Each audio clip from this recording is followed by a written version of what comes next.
ഭരണകൂടത്തെ സംബന്ധിച്ചിടത്തോളം വിദ്യാർത്ഥി പ്രക്ഷോഭങ്ങൾ എന്ന് പറഞ്ഞാൽ എല്ലാ കാലഘട്ടങ്ങളിലും എല്ലാ പ്രദേശങ്ങളിലും ഒരു പേടി സ്വപ്നം തന്നെയാണ്.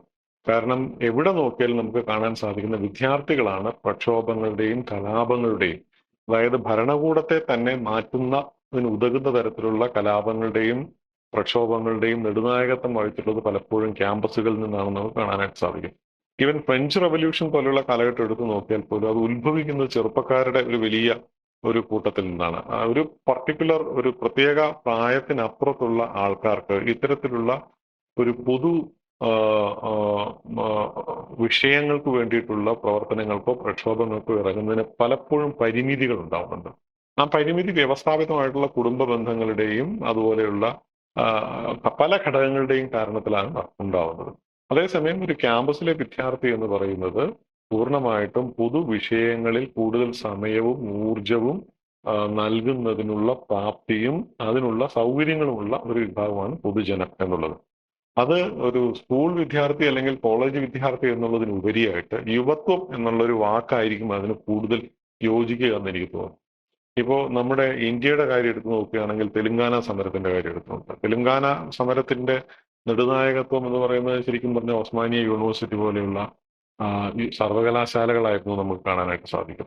ഇപ്പോ സ്വാതന്ത്ര്യ സമര കാലഘട്ടത്തിലെ കാര്യങ്ങൾ എടുത്തു നോക്കുകയാണെങ്കിൽ പിന്നെ അശുതോഷ് മുഖർജിയെ പോലെ കൊൽക്കത്ത യൂണിവേഴ്സിറ്റിയുടെ വൈസ് ചാൻസലറായിരുന്ന അശുതോഷ് മുഖർജിയുടെ കൊൽക്കത്ത യൂണിവേഴ്സിറ്റിയിൽ അന്നത്തെ കാലഘട്ടത്തിലെ പകൽ സമയങ്ങളിൽ പഠിപ്പിക്കുകയും പിന്നെ രാത്രി സമയങ്ങളിൽ സ്വാതന്ത്ര്യ പ്രസ്ഥാനത്തിന്റെ ഭാഗമായിട്ട് പ്രവർത്തിക്കുകയും ചെയ്ത ധാരാളം ചെറുപ്പക്കാരായുള്ള അധ്യാപകരുണ്ടായിരുന്നു.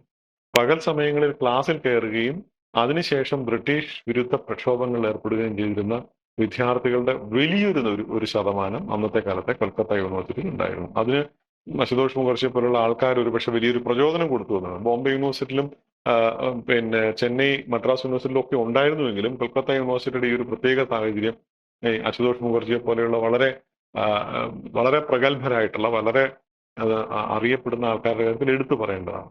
ബംഗ്ലാദേശിന്റെ കാര്യം എടുത്തു നോക്കൂ.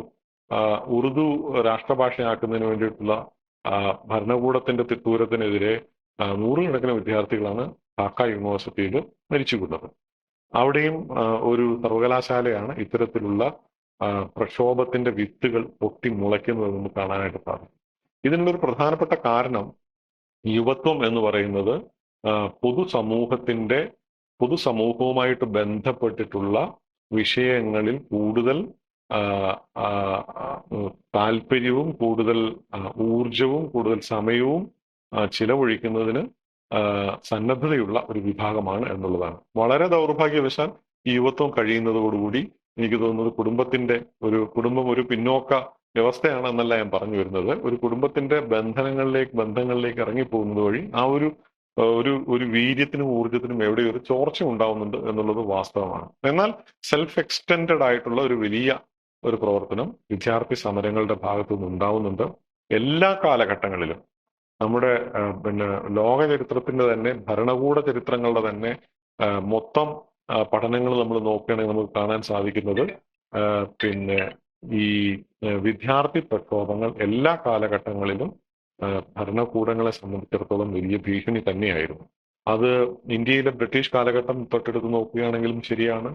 അതിൽ ബ്രിട്ടീഷ് ഭരണകൂടത്തിന് ശേഷമുള്ള സ്വതന്ത്ര ഇന്ത്യയിലെ ഭരണകാലഘട്ടങ്ങളിൽ പോലും ഏത് ഭരണകാലഘട്ടങ്ങളിൽ എടുത്തു നോക്കിയാലും നമുക്ക് കാണാൻ സാധിക്കുന്നത് ക്യാമ്പസുകൾ വലിയ തീവ്ര പ്രക്ഷോഭത്തിന്റെ വിത്തുകൾ പിന്നെ മുള പൊട്ടുന്ന വിത്തുകൾക്ക് നല്ല വളക്കൂറുള്ള മണ്ണായിരുന്നു എന്നുള്ളത് വാസ്തവമാണ്. പക്ഷേ വിദ്യാർത്ഥി പ്രക്ഷോഭങ്ങൾക്ക് വളരെ വലിയ ഊർജവും പിന്നെ എന്താണ് പറയുന്നത് ഊക്കും ഉണ്ടായിരുന്ന ഒരു കാലഘട്ടത്തിൽ നിന്ന് നമ്മൾ ഒത്തിരി പിന്നോട്ട് പോയിരിക്കുന്നു എന്നുള്ളതാണ് എൻ്റെ വ്യക്തിപരമായിട്ടുള്ള അഭിപ്രായം. കാരണം ഒരു കാലഘട്ടത്തിൽ ചെറിയ ക്യാമ്പസുകൾ സജീവമായിരുന്നത് നമുക്കറിയാൻ സാധിക്കും. ക്യാമ്പസുകളിൽ ദേശീയമായിട്ടുള്ള വിലക്കയറ്റം ക്യാമ്പസുകൾ സജീവ പ്രശ്നങ്ങളായിരുന്നു.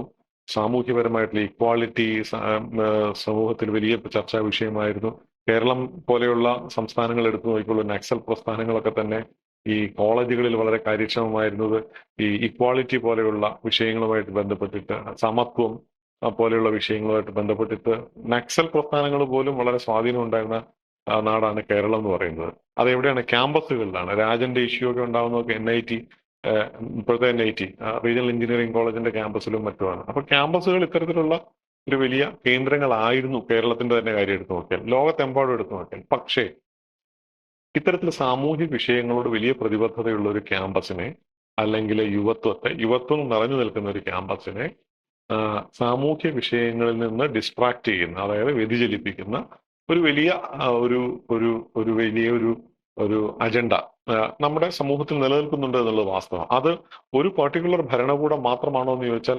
ഭരണകൂടങ്ങൾക്കപ്പുറത്തേക്ക് ഒരു വലിയ ലോകക്രമം മുൻപോട്ട് വയ്ക്കുന്ന ഒരു ഒരു ഒരു ആഗോള തലത്തിലുള്ള ഒരു വലിയ ഒരു ഒരു അജണ്ട അതിന്റെ പിന്നിൽ വർക്ക് ചെയ്യുന്നുണ്ടെന്നാണ് ഞാൻ വിശ്വസിക്കുന്നത്. കാരണം ഈ സാങ്കേതിക വിദ്യ പോലെയുള്ള പുതിയ ഉപകരണങ്ങളിലൂടെ മുൻപോട്ട് വന്നിട്ട്, സാങ്കേതിക ഉപകരണങ്ങളിലും സാങ്കേതിക വിദ്യയിലൂടെ ലഭിക്കുന്ന വളരെ ആസ്വാദ്യകരമായിട്ടുള്ള പല കാര്യങ്ങളും കൂടുതൽ സമയം ചെലവഴിക്കുന്ന യുവത്വം പലപ്പോഴും ഈ എന്താ പറയുന്നത്, ഈ സമത്വവുമായി ബന്ധപ്പെട്ട പ്രശ്നങ്ങളിൽ, സാഹോദര്യവുമായി ബന്ധപ്പെട്ട പ്രശ്നങ്ങളിൽ ഒക്കെ തന്നെ ഇടപെടുന്നത് വളരെ ഡിജിറ്റലായിട്ട് മാത്രമായി പോകുന്നു എന്നുള്ളതാണ്.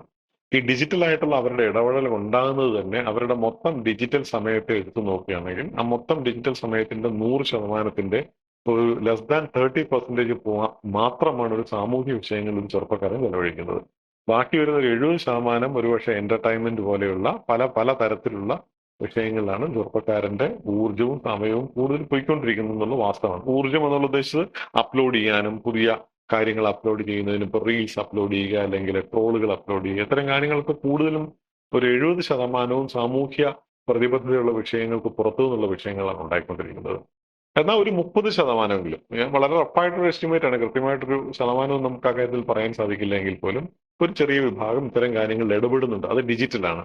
അതുകൊണ്ട് തന്നെ പ്രായോഗികമായിട്ട്, ഭൗതികമായിട്ട് ഇത്തരത്തിലുള്ള പ്രക്ഷോഭങ്ങളും ഒക്കെ തന്നെ ഉണ്ടാകുന്നുണ്ടെങ്കിൽ ഇനി വരുന്നൊരു കാലഘട്ടങ്ങൾ അതൊരു അത്ഭുതം മാത്രമായിരിക്കും എന്നുള്ളതാണ്. മറ്റ് എല്ലാ വിപ്ലവങ്ങളും ഡിജിറ്റൽ വിപ്ലവങ്ങളായിട്ട് മാറിപ്പോകുന്ന ഒരു കാലഘട്ടം അത്ര വിദൂരമല്ല എന്നുള്ളതാണ്. അപ്പൊ അതുകൊണ്ട് വളരെ തീവ്രമായിട്ടുള്ള സമരങ്ങൾ ഉണ്ടായ ഒരു കാലഘട്ടം എന്ന് പറഞ്ഞത് ക്യാമ്പസുകളാണ് എന്ന് പറഞ്ഞത് ഒരു പരിധി വരെ ശരിയായിരുന്നു. ഇനി വരുന്ന കാലഘട്ടങ്ങളിൽ അത് എത്രത്തോളം ശരിയാകും എന്നുള്ള കാര്യത്തിൽ എനിക്ക് വലിയ സംശയമുണ്ട്. കാരണം യുവത്വത്തിന്റെ ചർച്ചയുടെ അജണ്ടകളിൽ നിന്ന് സാമൂഹ്യ പ്രതിബദ്ധതയുള്ള വിഷയങ്ങൾ വഴുതി മാറിപ്പോകുന്നു എന്നുള്ളതാണ് നമ്മൾ ഇന്ന് നേരിടുന്ന ഒരു വലിയ പ്രതിസന്ധി. ഇനി വരുന്ന കാലഘട്ടങ്ങളിൽ ഡിജിറ്റൽ ഉപകരണങ്ങൾ യുവത്വത്തെ കൂടുതൽ ത്രസിപ്പിക്കുന്ന പുതിയ സാധ്യതകൾ മുൻപോട്ട് വെക്കുകയും അത്തരത്തിലുള്ള ത്രസിപ്പിക്കുന്ന സാധ്യതകളുടെ ആ വലിയ ചുഴിയിൽപ്പെട്ടിട്ട് യുവത്വം സാമൂഹ്യ പ്രതിബദ്ധതയുള്ള വിഷയങ്ങളിൽ കൂടുതൽ അകന്നു പോകുന്നതിനുള്ള സാധ്യതകളാണ് നമ്മൾ കണ്ടത്. അതുകൊണ്ട് തന്നെ ക്യാമ്പസുകളിൽ ഇപ്പം പണ്ട് കാലത്തൊക്കെ ചുറ്റും കൂടിയിരുന്നിട്ട് ഫീസ് വർധനയെക്കുറിച്ച് ചർച്ചകൾ ഉണ്ടാവാറുണ്ടായിരുന്നു, വിലക്കയറ്റത്തെക്കുറിച്ച് ചർച്ചകൾ ഉണ്ടാവാറുണ്ടായിരുന്നു. ലോകത്തിന്റെ ഏതെങ്കിലും രാജ്യത്തിന്റെ ഏതെങ്കിലും കോണിലുണ്ടാകുന്ന ഒരു ഒരു ബലാത്സംഗത്തെക്കുറിച്ച്, സ്ത്രീ പീഡനത്തെക്കുറിച്ച്, ഭരണകൂടത്തിന്റെ ഭീകരതയെക്കുറിച്ച് ഒക്കെ തന്നെ ചർച്ചകൾ ക്യാമ്പസിന്റെ പല പല മൂലകളിൽ ഉണ്ടാവാറുണ്ടായിരുന്നു. വലിയ ചർച്ചകൾ ഉണ്ടാവും, വാഗ്വാദങ്ങൾ ഉണ്ടാവാറുണ്ടായിരുന്നു. ചിലപ്പോൾ വാഗ്വാദങ്ങൾ സംഘർഷത്തിലേക്ക് പോലും പോകാറുണ്ടായിരുന്നു. പക്ഷെ ഇപ്പോൾ അതെല്ലാം മാറിയല്ലോ. ക്യാമ്പസുകൾ വളരെ സമാധാനപരമാവുക എന്നുള്ളത് നല്ല കാര്യം തന്നെയാണ്, സമാധാനപരമാണ്. ഈ സമാധാനപരതയ്ക്ക് ഉപരിയായിട്ട് ക്യാമ്പസുകൾ വളരെ എന്താ പറയുന്ന ഒരു ഒരു എന്റർടൈൻമെന്റ് റിഡൻ എന്ന് പറയുന്നതിൽ തെറ്റില്ലെന്ന് എനിക്ക് തോന്നുന്നു. ഒരു പുതിയ ക്യാമ്പസ് വ്യവസ്ഥയിലേക്ക് നമ്മൾ വഴുതി വീണുകൊണ്ടിരിക്കുകയാണ്. കുട്ടികൾ കൂടുതലും പണ്ട് കാലത്ത് പല പല മൂലകളിൽ ചർച്ച ചെയ്തിരുന്ന സമത്വം, സാഹോദര്യം, സാമ്പത്തികം, സാമൂഹ്യം, ഇത്തരത്തിലുള്ള വിഷയങ്ങളൊക്കെ തന്നെ നമ്മളുടെ റീലുകളിലേക്കും പിന്നെ ചെറിയ ചെറിയ ഇത്തരത്തിലുള്ള ഡിജിറ്റൽ ഇനിഷ്യേറ്റീവ്സിലേക്കും ചുരുങ്ങി പോകുന്നു എന്നുള്ളത് ഒരു വലിയ യാഥാർത്ഥ്യമാണ്. അതും കൂടെ നമ്മൾ കാണേണ്ടതുണ്ട് എന്നുള്ളതാണ്. പഴയ കാലത്തെ ആൾക്കാരെ അപേക്ഷിച്ച് പുതിയ കാലത്തെ വിദ്യാർത്ഥികൾക്കൊക്കെ രാഷ്ട്രീയ ബോധ്യം, ശരിക്കും പറഞ്ഞാൽ നമുക്ക് അതിനൊരു അളവ് പോലും നമുക്ക് പറയാനില്ല. പക്ഷേ കൂടുതൽ അറിവുകൾ ആധുനിക കാലത്തെ വിദ്യാർത്ഥികൾക്കുണ്ട് എന്നുള്ള കാര്യത്തിൽ സംശയമില്ല. പഴയ കാലത്ത് രാഷ്ട്രീയപരമായിട്ടുള്ള കാര്യങ്ങളെ സംബന്ധിക്കുന്ന അറിവുകൾ പഴയ യുവത്വത്തിന്റെയും ക്യാമ്പസിലെ വിദ്യാർത്ഥികളുടെയും കൈകളിലേക്ക് വന്നെത്തുന്നത് വളരെ വളരെ വളരെ ഫിൽറ്റേർഡ് ആയിട്ടോ വളരെ വിരളമോ ആയിട്ടോ ആയിരുന്നിരിക്കും. പത്രങ്ങളിലൂടെ മാത്രം കണ്ടുകൊണ്ടിരുന്ന കാര്യങ്ങൾ, അല്ലെങ്കിൽ TV വന്ന കാലഘട്ടത്തിൽ TV-യിലൂടെ, റേഡിയോ ഉണ്ടായിരുന്ന കാലഘട്ടത്തിൽ റേഡിയോയിലൂടെയാണ് ഈ ഇൻഫർമേഷൻ വന്നുകൊണ്ടിരുന്നത്. എന്നാൽ ആധുനിക കാലഘട്ടത്തിലാകട്ടെ ഈ ഇൻഫർമേഷന്റെ ഒരു ഫ്ലോ എന്ന് പറയുന്നത് അതിനേക്കാളൊക്കെ ഒരു ഒരു ഒരു ഒരു 10,000 കണക്കിന് മടങ്ങ് വർദ്ധിച്ചു. കാരണം ഫേസ്ബുക്കിലൂടെ വരുന്നു, ട്വിറ്ററിലൂടെ വരുന്നു, വാട്സപ്പിലൂടെ വരുന്നു, അങ്ങനെ പല പല രീതികളിലൂടെ ഇൻഫർമേഷൻ വരികയാണ്. പക്ഷെ ഇതിന്റെ ഒരു ചെറിയ പ്രശ്നം എന്ന് പറയുന്നത് ഈ ഇൻഫർമേഷൻ ഒരു വലിയ വെള്ളപ്പൊക്കമായിട്ട് മാറുകയും ഇൻഫർമേഷന്റെ ഒരു വലിയ വെള്ളപ്പൊക്കത്തിൽ ഏത് ഇൻഫർമേഷൻ ആണ് യഥാർത്ഥം ആയിട്ടുള്ളത് എന്ന് തിരിച്ചറിയുന്നതിനുള്ള ഒരു വലിയ പ്രതിസന്ധിയിൽ ആധുനിക യുവത്വം പെട്ടുപോവുകയും ചെയ്യുന്നുണ്ട് എന്നുള്ളതാണ് ഒരു വലിയ ആശങ്കപ്പെടുത്തുന്ന കാര്യം. അതുകൊണ്ട് വലിയൊരു മലവെള്ളപ്പാച്ചിൽ, വിവരത്തിന്റെ വലിയൊരു മലവെള്ളപ്പാച്ചിൽ ആധുനിക സമൂഹം പകച്ചു നിൽക്കുന്നു.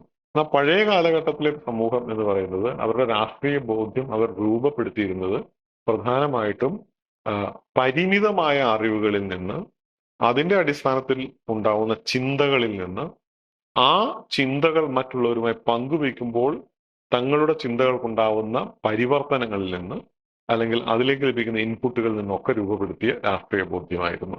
എന്നാൽ ആധുനിക സമൂഹത്തിന്റെ രാഷ്ട്രീയ ബോധ്യം ഇത്തരത്തിലുള്ള അറിവുകളുടെ ഇൻഫ്ലോ എന്നുള്ളതിനും ഇങ്ങോട്ടുള്ള ഒഴുക്കിനുപരിയായിട്ട് ഇത്തരത്തിലുള്ള ചിന്തയുടെ അടിസ്ഥാനത്തിലുള്ള പരുവപ്പെടലിന് എത്രമാത്രം വിധേയമാവുന്നുണ്ട് എന്നുള്ളത് സീരിയസ് ആയിട്ട് പഠിക്കേണ്ട വിഷയം, ശരിക്കും പഠിക്കേണ്ട വിഷയം തന്നെ. അതുകൊണ്ട് രാഷ്ട്രീയ ബോധ്യം എന്ന് പറയുന്നത് അറിവുകളുടെ കുത്തൊഴുക്കിന്റെ കാര്യത്തിലാണെങ്കിൽ തീർച്ചയായിട്ടും നമ്മുടെ മോഡേൺ ജനറേഷൻ കൂടുതൽ ഇൻഫോംഡ് ആണ് എന്നുള്ള കാര്യത്തിൽ സംശയമില്ല.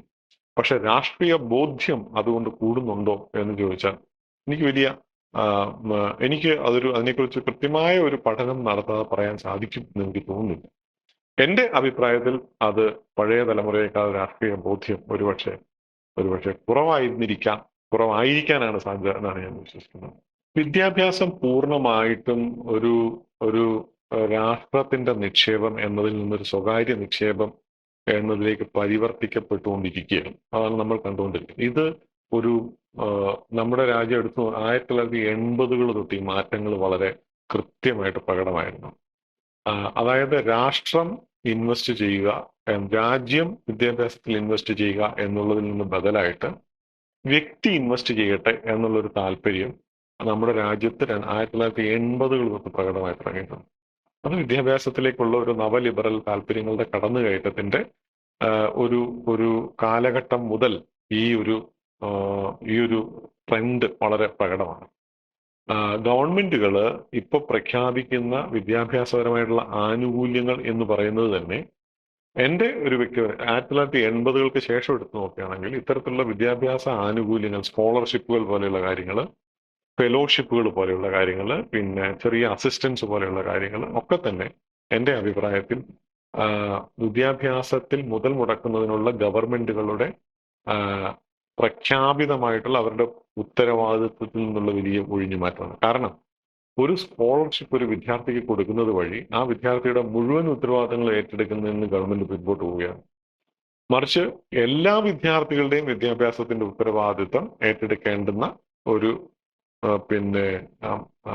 ഗവൺമെന്റുകൾ സാധാരണ ചെയ്യുന്നത് തെരഞ്ഞെടുത്ത കുട്ടികൾക്ക് അവരുടെ തെരഞ്ഞെടുത്ത കാര്യങ്ങൾക്ക് മാത്രം ഫണ്ടിങ് കൊടുക്കുക എന്നുള്ളതാണ്. അവരുടെ എല്ലാ കാര്യങ്ങളും ഈ ഫണ്ടിങ്ങിലൂടെ മീറ്റ് ചെയ്യപ്പെടുന്നില്ല എന്നുള്ളതാണ്. അപ്പോൾ ബാക്കി ഫണ്ടിങ് ഇവർ എവിടെ നിന്ന് മീറ്റ് ചെയ്യും? ഇപ്പോൾ സാമ്പത്തികമായി പിന്നോക്കം നിൽക്കുന്ന ഒരു ദരിദ്രനായ വിദ്യാർത്ഥിക്ക് ഒരു സ്കോളർഷിപ്പ് കിട്ടുന്നുണ്ട് എന്നുള്ളത് കൊണ്ട് ആ കുട്ടിയുടെ മുഴുവൻ കാര്യങ്ങളും നടന്നു പോയിക്കൊള്ളുന്നില്ല. ആ കുട്ടിയുടെ ചില കാര്യങ്ങൾ നടന്നു പോകും, മറ്റു ചില കാര്യങ്ങൾ ആ കുട്ടിയുടെ രക്ഷകർത്താക്കളോ അല്ലെങ്കിൽ മറ്റെവിടെയെങ്കിലും നിന്ന് കടം മേടിച്ചോ ഒക്കെ മീറ്റ് ചെയ്യേണ്ടതായിട്ട് വരുന്നുണ്ട്.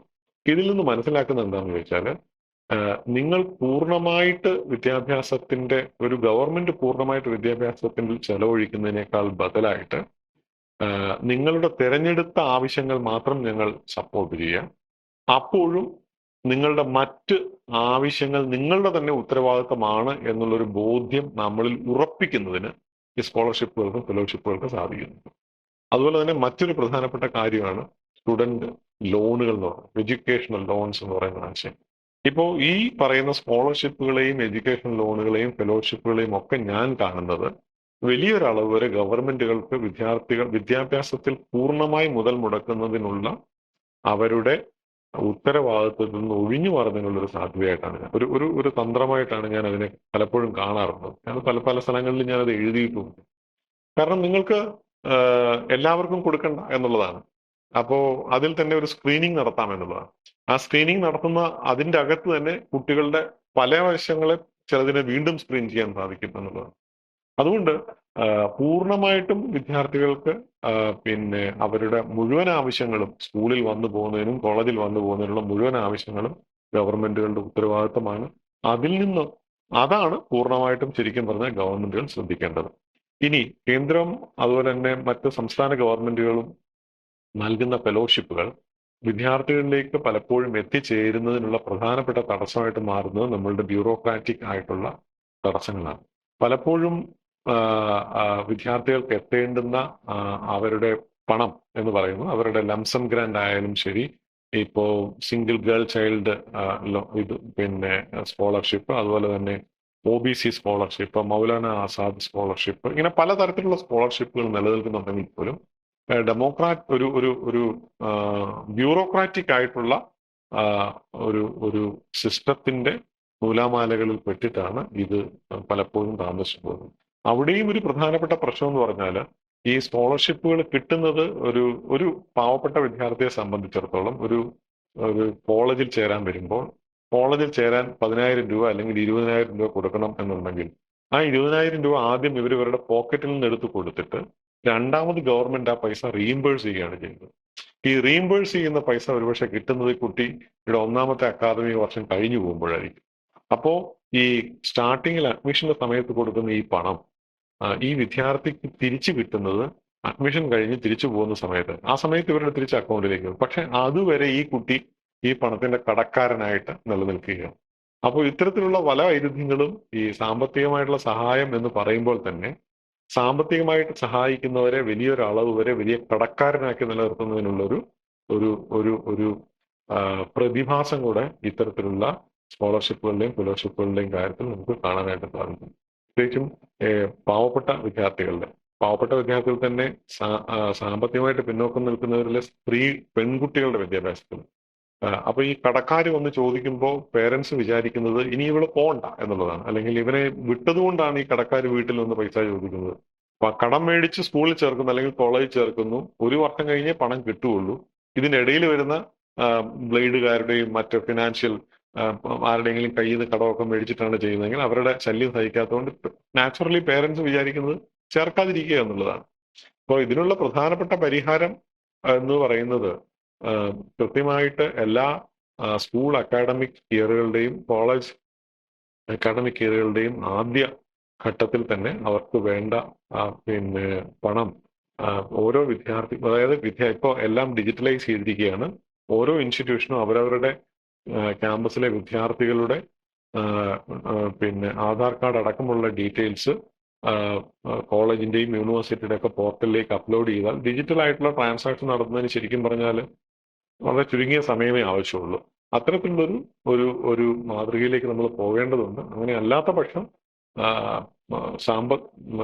നിങ്ങൾക്ക് ഫെലോഷിപ്പ് തരാം എന്നുള്ളതിന്റെ ഉറപ്പിൽ കടക്കാരനാക്കി മാറ്റുന്ന ഒരു വലിയ പ്രതിഭാസം ആവർത്തിച്ചുകൊണ്ടിരിക്കും. അതിന് മാറ്റം ഉണ്ടാവണം. അതിന് ഡിജിറ്റൽ സൗകര്യങ്ങൾ അത്തരം കാര്യങ്ങളിലാണ് കൂടുതൽ ഉപയോഗിക്കേണ്ടത് എന്നാണ് ഞാൻ വിശ്വസിക്കുന്നത്. ഫെലോഷിപ്പിന്റെയും സ്കോളർഷിപ്പിന്റെയും ഒക്കെ കാര്യത്തിൽ യുണൈറ്റഡ് സ്റ്റേറ്റ്സിൽ നിലനിൽക്കുന്ന ഒരു പ്രധാനപ്പെട്ട രീതി എന്ന് പറയുന്നത്, കുട്ടികൾ പഠിക്കാൻ പോകുമ്പോൾ കുട്ടികൾക്ക് വർഷം ആദ്യം ഗവൺമെന്റ് എന്താ പറയുക വൗച്ചർ കൊടുക്കുക എന്നതാണ്. വൗച്ചർ കൊടുക്കുക. ആ വൗച്ചർ എന്ന് പറയുന്നത് ഒരു പേരന്റ് 2 കുട്ടികളുണ്ടെങ്കിൽ ഗവൺമെന്റിനെ സംബന്ധിച്ചിടത്തോളം കുട്ടി ഡിഗ്രിക്കാണ് പഠിക്കുന്നതെങ്കിൽ, അല്ലെങ്കിൽ സ്കൂളിൽ പഠിക്കുന്ന കുട്ടിയാണെങ്കിൽ, ഒരു സ്കൂളിൽ പഠിക്കുന്ന ഒരു കുട്ടിക്ക് 5ാം ക്ലാസ്സിൽ പഠിക്കുന്ന കുട്ടിക്ക് എലിജിബിൾ ആയിട്ടുള്ള വൗച്ചർ എമൗണ്ട് ഉണ്ടാകും. ആ എമൗണ്ട് ഇപ്പൊ എനിക്ക് 5ാം ക്ലാസ്സിൽ പഠിക്കുന്ന ഒരു കുട്ടിയും 7ാം ക്ലാസ്സിൽ പഠിക്കുന്ന ഒരു കുട്ടിയും ഉണ്ടെങ്കിൽ 5ലും 7ലും പഠിക്കുന്ന കുട്ടികൾക്ക് തത്തുല്യമായ വൗച്ചർ എമൗണ്ടിലുള്ള വൗച്ചറുകൾ എനിക്ക് തരിക. ഇപ്പൊ ഉദാഹരണമായിട്ട് ഒരു വർഷം എനിക്ക് 1,00,000 രൂപയാണ് അല്ലെങ്കിൽ 50,000 രൂപയാണ് 5ാം ക്ലാസ്സിൽ പഠിക്കുന്ന കുട്ടിക്കുള്ള എലിജിബിലിറ്റി. 7ാം ക്ലാസ്സിലെ കുട്ടിക്ക് ഉള്ള എലിജിബിലിറ്റി 60,000 രൂപയാണ് വിചാരിക്കുക. അപ്പോൾ 50,000-ന്റെ 60,000-ന്റെ ഓരോ വൗച്ചറുകൾ എനിക്ക് സ്കൂൾ വർഷ ആരംഭത്തിൽ തന്നെ നമുക്ക് തരുന്ന ഒരു സമ്പ്രദായം യുണൈറ്റഡ് സ്റ്റേറ്റ്സിലൊക്കെയാണ്. പക്ഷെ അതിന് ധാരാളം വിമർശനങ്ങളൊക്കെ നിലനിൽക്കുന്നുണ്ട് കേട്ടോ. അത്തരത്തിലുള്ള സ്കൂൾ അത് വേറൊരു വശമാണ്. പക്ഷെ അതിന്റെ ഒരു പ്രധാനപ്പെട്ട ഗുണം എന്ന് ഞാൻ പറയുന്നത് ഈ ഓരോ ലെവലുകളുടെയും വിദ്യാർത്ഥികൾ പഠിക്കുന്ന ഓരോ ലെവലുകളുടെയും അവർക്ക് ഓരോ ലെവലിലും കൊടുക്കാൻ പറ്റുന്ന തുകകൾ കൃത്യമായിട്ട് നിശ്ചയിക്കുകയും ആ തുകകൾ കൃത്യമായിട്ട് നിശ്ചയിച്ച് ഈ പണം പേരൻസിന് വർഷ ആദ്യത്തിൽ കൊടുക്കുകയും ചെയ്യുമ്പോൾ ഇത് പണമായിട്ടല്ല കൊടുക്കുന്നത്, ഒരു വൗച്ചറായിട്ടാണ് കൊടുക്കുന്നത്. പേരൻസ് ഈ പണം കൊണ്ട്, ഈ വൗച്ചർ കൊണ്ട് സ്കൂളുകളിലോ അല്ലെങ്കിൽ കോളേജുകളിലോ കൊടുക്കുമ്പോൾ ഓട്ടോമാറ്റിക് ആയിട്ട് ഈ വിദ്യാഭ്യാസ സ്ഥാപനങ്ങൾക്ക് അവർക്ക് അഡ്മിഷൻ കൊടുത്തേ മതിയാവും എന്നുള്ള അവസ്ഥ. കാരണം ഈ വൗച്ചറിന് ഗവൺമെന്റിന്റെ എൻഡോഴ്സ്മെന്റ് ഉണ്ട്. പണം കിട്ടിയിട്ടേ ചേർക്കൂ എന്ന് പറയാൻ പറ്റില്ല. മറിച്ച് ഈ സ്ഥാപനം ഈ വൗച്ചർ ഗവൺമെന്റിലേക്ക് സബ്മിറ്റ് ചെയ്യുകയും ഗവൺമെന്റ് ആ പണം ഇവർക്ക് റീഇംബേഴ്സ് ചെയ്യുകയും ചെയ്യുകയാണ് സാധാരണ ചെയ്യുന്നത്. ഇവിടെ റീഇംബേഴ്സ്മെന്റ് എന്ന് പറയുന്ന പ്രോസസ്സിന് വേണ്ടി വെയിറ്റ് ചെയ്യുന്ന സ്ഥാപനമാണ്, വിദ്യാർത്ഥിയാണ്. നമ്മുടെ നാട്ടിലെ പ്രശ്നം എന്ന് പറഞ്ഞാൽ റീഇംബേഴ്സ്മെന്റിന് വേണ്ടി വെയിറ്റ് ചെയ്യുന്നത് വിദ്യാർത്ഥിയാണ്. അവിടെയാണ് വിദ്യാർത്ഥി കടക്കാരനായിട്ട് മാറുന്നത്. അപ്പൊ ധാരാളം പണമുള്ള സ്ഥാപനത്തിന് സ്റ്റാർട്ടിങ്ങിലെ പണം കിട്ടുന്നു. ഒട്ടും പണമില്ലാത്ത വിദ്യാർത്ഥിക്ക് ഒരു വർഷം കടക്കാരനായിട്ട് നിലനിൽക്കേണ്ടതായിട്ട് വരുന്നു. അപ്പോ ഇതാണ് ഇതിന്റെ അതൊരു വൈരുദ്ധ്യം എന്ന് പറയുന്നത്. അതുകൊണ്ട് വൗച്ചർ പോലെയുള്ള സമ്പ്രദായങ്ങൾക്കുള്ള ഒരു പ്രധാനപ്പെട്ട ഗുണം, വൗച്ചറിന് ധാരാളം വിമർശനങ്ങൾ പിന്നെ യൂറോപ്യൻ സൊസൈറ്റികളിലും അമേരിക്കയിലും ഒക്കെ നിലനിൽക്കുന്നുണ്ട്. അത് മറ്റൊരു വശമാണ്. കാരണം ഗവൺമെന്റിന്റെ പണം ഈ വൗച്ചർ പേരൻസിന് ഏത് സ്കൂളിലോ ഏത് കോളേജിലോ വേണേ കൊണ്ട് കൊടുക്കാം എന്നുള്ളതാണ്. അപ്പൊ ഗവൺമെന്റിന്റെ പണം പ്രൈവറ്റ് ആയിട്ടുള്ള സ്വകാര്യമായിട്ടുള്ള ഏജൻസി, കാരണം 60,000 രൂപ കൊടുത്തിട്ട് 5ാം ക്ലാസ്സിലെ കുട്ടിക്ക് 50,000 രൂപ ഉണ്ടെന്ന് പറഞ്ഞാൽ തീർച്ചയായിട്ടും പേരൻസ് ഈ കുട്ടിയെ ഒരുപക്ഷെ ഒരു ഗവൺമെന്റ് സ്കൂളിൽ കൊണ്ട് ചേർത്തുന്നു വരില്ല. തൊട്ടടുത്തുള്ള ഒരു മുന്തിയ ഇംഗ്ലീഷ് മീഡിയം സ്കൂളിൽ കൊണ്ട് ചേർക്കും. അപ്പൊ ഈ ഇംഗ്ലീഷ് മീഡിയം സ്കൂൾ നടത്തുന്ന ഒരു സ്വകാര്യ വിദ്യാഭ്യാസ സംരംഭമായിരിക്കും. ആ സ്വകാര്യ വിദ്യാഭ്യാസ സംരംഭത്തിന് പല ലാഭം ഉണ്ടാക്കുന്ന തരത്തിലുള്ള അജണ്ടകൾ ഉണ്ടാവാം. അങ്ങനെ വരുമ്പോൾ ഗവൺമെന്റിന്റെ പണം പ്രൈവറ്റിലേക്ക് ഒഴുകുന്നു എന്നുള്ളൊരു വലിയ ആക്ഷേപം അതിന്റെ ഭാഗമായിട്ട് ഉണ്ടാവുന്നുണ്ട്. ഇതാണ് അതിന്റെ ഒരു പ്രധാനപ്പെട്ട വിമർശനം എന്ന് പറയുന്നത്. ഗവൺമെന്റ് പണം സ്വകാര്യ പോക്കറ്റുകളിലേക്ക് ഒഴുകി പോകുന്നു എന്നുള്ളത്. ഈ ഒരു വിമർശനത്തിന് ഒരു ഉത്തരം കണ്ടെത്തേണ്ടതുണ്ട്. പക്ഷേ നമ്മുടെ വിദ്യാർത്ഥിയെ കടക്കാരനാക്കുന്നതിന്, അവൻ റീഇംബേഴ്സ്മെന്റ് ആക്കുന്നതിനേക്കാൾ എത്രയോ ഭേദമാണ് സാമ്പത്തികമായിട്ട് സുസ്ഥിരതയുള്ള ഇത്തരത്തിലുള്ള സ്ഥാപനങ്ങൾക്ക് റീഇംബേഴ്സ് ചെയ്യുന്ന തരത്തിലേക്കുള്ള. അപ്പം ഏത് സ്ഥാപനങ്ങളിലേക്ക് പോകണം എന്നുള്ള കാര്യത്തിൽ റെസ്ട്രിക്ഷൻസ് ഏർപ്പെടുത്തിയാൽ വലിയൊരു അളവ് വരെ ഇത്തരത്തിലുള്ള വിദേശ മാതൃകകൾ നമുക്ക് ഒരുപക്ഷെ ഉപയോഗിക്കാൻ സാധിക്കും എന്ന് തോന്നുന്നു.